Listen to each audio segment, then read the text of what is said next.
This morning about 2:10 a.m. there was a multi-jurisdictional drug task force that was serving a drug search warrant. They had 8 officers that came out here to execute the warrant.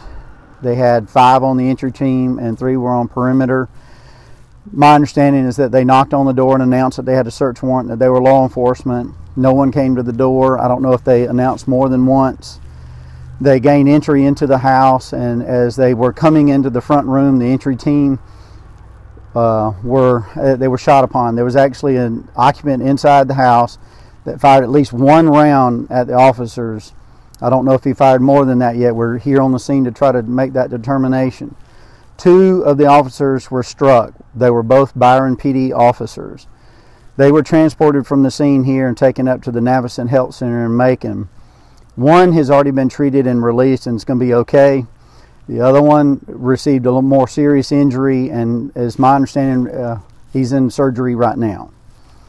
The individual that was inside the residence was struck multiple times as officers returned fire, and he is deceased. My understanding is that a white male, and they are approximately 35 years old. There was also, the subject had a girlfriend that lived here, and they had a small child together, which was about a month old. The girl and the baby were not harmed during the incident. All I know is it was a drug investigation, and so we'll be looking into that. We'll look at their warrant.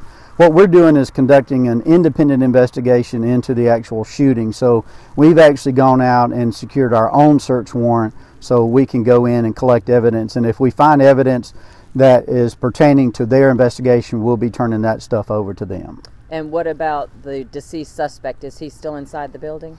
My understanding, he's still inside the building as we're conducting our crime scene. Anything else you can add about this year?